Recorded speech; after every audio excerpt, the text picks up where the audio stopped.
Alhamdulillah wassalatu wassalamu ala Rasulillah Muhammad ibn Abdullah. Asyhadu an la ilaha illallah wahdahu la syarikalah wa asyhadu anna Muhammadan abduhu wa rasuluh. Allahumma shalli ala sayyidina Muhammad wa ala ali sayyidina Muhammad wa li ashabihi wa li dzurriyyatihi wa tabi'in wa tabi'ut tabi'in wa man tabi'ahum bi ihsanin ila yaumiddin. Pemirsa, sahabat-sahabatku semuanya, para guru, para santri dimanapun berada, mudah-mudahan Anda semuanya senantiasa dalam lindungan Allah Subhanahu wa Ta'ala. Segala hajat Anda semuanya dikabulkan oleh Allah Subhanahu wa Ta'ala. Anda yang sedang sakit segera diberikan kesembuhan oleh Allah Subhanahu wa Ta'ala. Mudah-mudahan Anda semuanya yang sehat walafiat senantiasa dijaga kesehatan oleh Allah Subhanahu wa Ta'ala. Mudah-mudahan Anda semuanya aktivitas lancar, tiada halangan, tiada gangguan dimanapun Anda berada. Hidup Anda senantiasa penuh dengan berkah, mendapatkan rezeki yang halal dan thayyibah wal barakah. Amin ya rabbal alamin.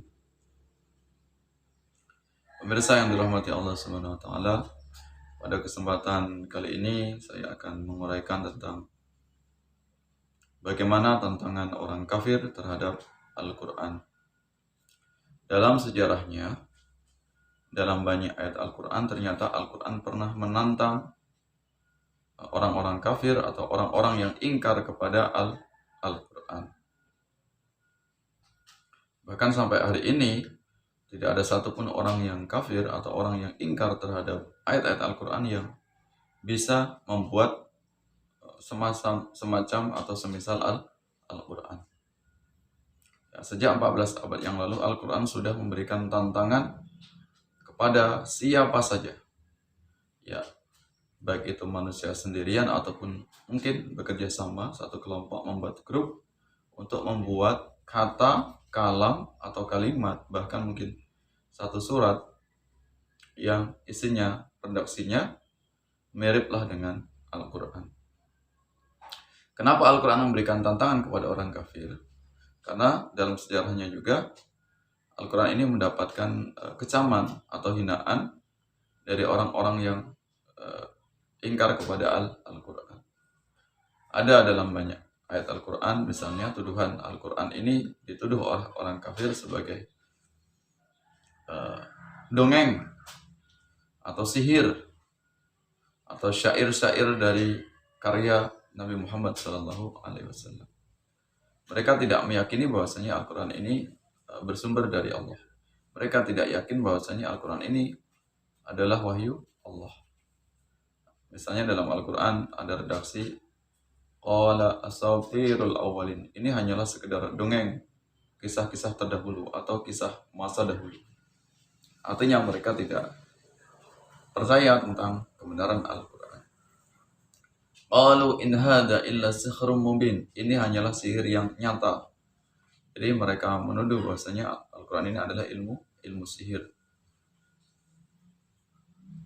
Bahkan orang kafir pun mengatakan bahwasanya Nabi Muhammad ini adalah orang gila. Ya, majnun. Ada dalam banyak ayat Al-Quran juga Rasulullah dianggap sebagai orang gila. Orang gila yang sedang mendapatkan bisikan setan. Bahkan orang kafir pun mengatakan Al-Quran ini adalah ilmu filsafat, karena Nabi Muhammad ini pernah belajar filsafat kepada seorang rahib Yahudi atau kepada pendeta. Dan banyak tuduhan-tuduhan lain yang pada intinya bahwasanya mereka tidak mempercayai Al-Quran sebagai wahyu Allah. Tidak meyakini bahwasanya Al-Quran ini adalah mukjizat, Al-Quran yang bersumber dari firman atau kalam Allah. Al-Quran sebagai dongeng belaka, itu menurut mereka. Maka kemudian Al-Quran memberikan jawaban atau memberikan tantangan kepada mereka siapa saja. Kalau memang benar bahwasanya Al-Quran ini dongeng, Al-Quran ini hanya sekedar syair-syair kuno atau syair biasa seperti syair-syair jahiliyah, maka silakan saja. Kalau bisa membuat, silakan buat. sesuai dengan kemampuan. Maka di sini Al-Quran memberikan tantangan dalam 3 macam atau 3 tahap. Yang pertama, tahap level yang tertinggi. Ini level yang paling berat, yang tentunya orang kafir tidak mampu untuk melakukannya, yaitu tantangan Al-Quran agar bisa membuat seluruh atau semisal Al-Quran. Ya, kalau bisa, buatlah semacam kitab Al-Quran yang isinya, redaksinya yang mirip-miriplah dengan Al-Quran, yang isinya berisi tentang kalimat hikmah, kalimat bijak, kalimat yang sempurna, tata bahasanya, kemudian gaya bahasa yang digunakan, dan sebagainya. Ya, misalnya di dalam Al-Quran surat At-Tur disebutkan dalam ayat 33-34, am yaquluna taqawwalah bal la yu'minun falyatu bihaditsin mislihi in kanu shadiqin. Am yaquluna taqawwalah, bahkan mereka ini mengatakan taqawwalah, Al-Quran ini sebagai mengada-ada, hanya sekedar cerita-cerita bohong. Ya, bal la yu'minun, bahkan mereka itu orang kafir tidak beriman. Kemudian apa yang ditantang oleh Al-Quran kepada mereka? Falyatu bihaditsin mislihi in kanu shadiqin, maka datangkanlah bihaditsin mislihi, sebuah hadis atau sebuah kalam, sebuah kitab yang itu adalah semacam Al-Quran, kalimat berbahasa Arab yang mirip dengan Al-Quran. In kanu shadiqin, seandainya mereka itu shadiq, benar, bahwasanya mereka mengatakan Al-Quran sebagai dongeng atau buku filsafat atau hanya karya dari Muhammad. Maka dalam sejarahnya mereka orang kafir ini tidak mampu membuatnya. Ya. Kemudian bukan hanya manusia yang ditantang oleh Al-Quran, bahkan Al-Quran pun memberikan tantangan kepada jin, atau mungkin manusia dengan jin bekerja sama atau bersekutu atau berserikat, berkelompok untuk membuat tandingan semacam Al-Quran. Ini disebutkan di dalam surat Al-Isra ayat 88. Qul la in ijtama'atil insu wal jinnu ala ayyatu bimithli hadzal Qur'an la ya'tuna bimithlihi walau kana ba'dhuhum li ba'dhin zahira. Qul la in ijtama'atil insu wal jinnu, katakanlah wahai Muhammad, qul la in ijtama'atil insu wal jinnu, kalau seandainya mereka itu ingkar kepada Al-Quran,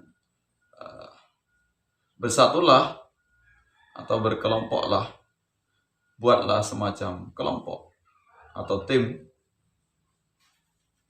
insu wal jinnu, yaitu golongan manusia dan jin,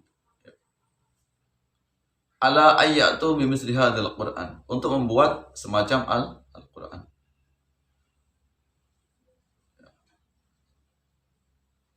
La ya'tuna bimithlihi walau kana ba'dhum li ba'dhin dhahira, maka jelaslah mereka tidak akan bisa mendatangkannya, tidak bisa membuatnya, walau kana ba'dhum li ba'dhin dhahira, walaupun mereka itu secara nyata, secara zahir kerja keras untuk mendatangkan Al-Quran. Mereka bekerja satu sama lain, bekerja susah payah, bekerja dengan tim yang solid, mereka tidak akan mampu bisa membuat Al-Quran. Ya, walaupun mereka bekerja sama dari golongan manusia dan jin. Ini betapa luar biasanya Al-Quran memberikan tantangan kepada mereka bagi para pencelanya. Kemudian tahap yang kedua, ini tentang tantangan Al-Quran diturunkan tantangannya, yang semula itu adalah seluruh Al-Quran kalau bisa membuatnya, maka tahap yang kedua ini diturunkan oleh Al-Quran karena terbukti seluruh Al-Quran tidak bisa. Maka Al-Quran berikan tantangan sebanyak 10 surat saja. 10 surat yang semisal dengan Al-Quran, Ini tercantum dalam surat Hud ayat ke-13.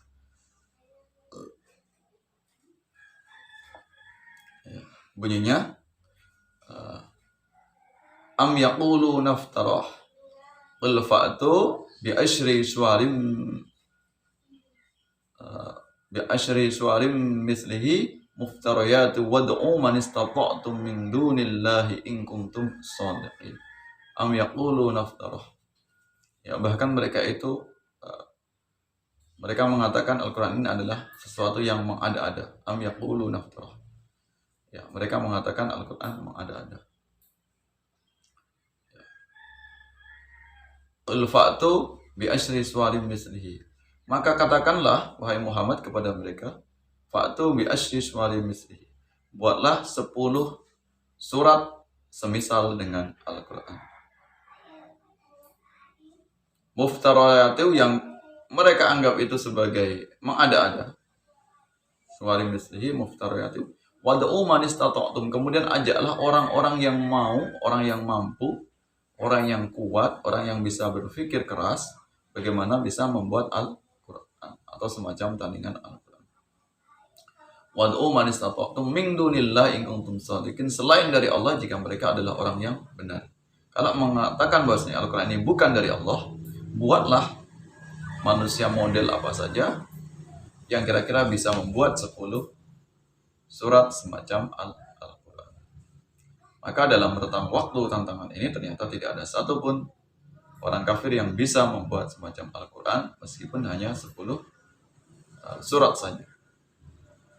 Kemudian Al-Quran memberikan tantangan berikutnya, karena 10 surat tidak bisa, maka Al-Quran memberikan tantangan yang paling ringan, paling mudah sekali.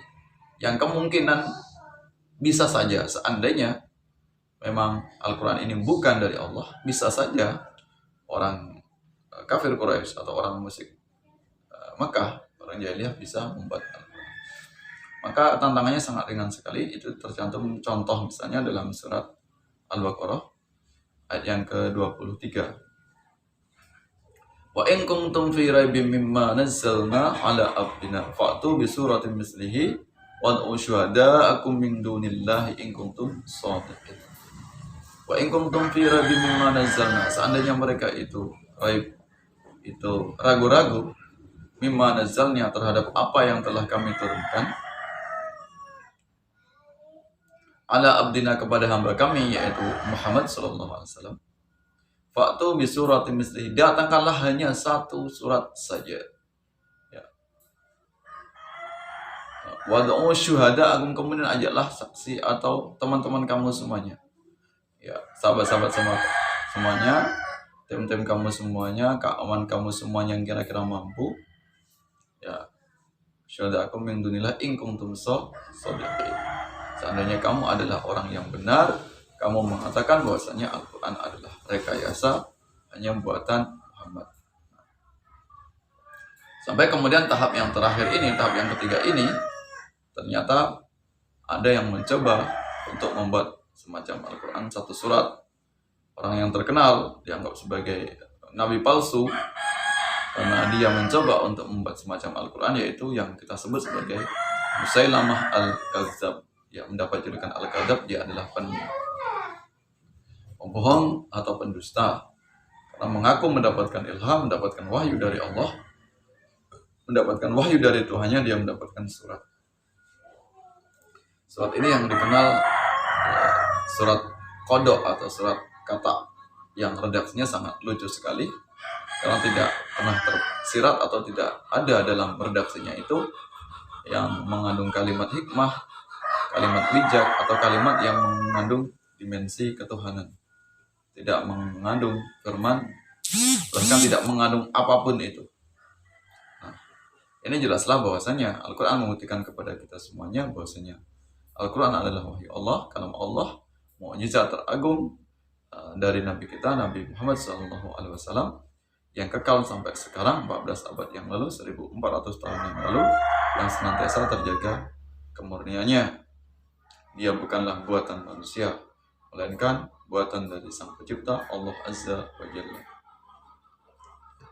Dengan demikian, bagi kita semuanya selaku muslim untuk senantiasa meyakini Al-Quran sebagai wahyu Allah, bukan hanya sekedar meyakini, namun kita juga memahami isi kandungannya, mempelajari isi kandungannya, kemudian bagaimana Al-Quran itu kita praktekkan dalam keseharian kita, agar Al-Quran itu kitab yang berasal dari langit, ya wahyu Allah, ajarannya bisa membumi, ajarannya bisa diterima oleh penduduk bumi, yaitu ajaran yang damai, ajaran yang toleran, ajaran yang mengajak kepada perdamaian. Karena Islam intinya adalah agama selamat. Ya, kata-kata Islam adalah selamat atau salam, agama damai, agama perdamaian, agama yang mengajak kepada perdamaian, bukan hanya damai sesama muslim, tapi damai dengan kelompok, kaum, bahkan agama manapun. Islam tidak pernah mengajarkan peperangan. Mudah-mudahan apa yang saya sampaikan bisa difahami, bisa kita amalkan dalam keseharian kita, menambah keimanan kita kepada Allah Subhanahu wa Ta'ala. Kita semangat dalam mengkaji, membaca, dan menghafal Al-Quran. Mohon maaf atas segala kekurangannya, segala kekhilafannya. Mudah-mudahan Allah memberikan rahmat untuk kita semuanya. Amin ya rabbal alamin. Allahumma afiq ila qawmi tariq. Assalamualaikum warahmatullahi wabarakatuh.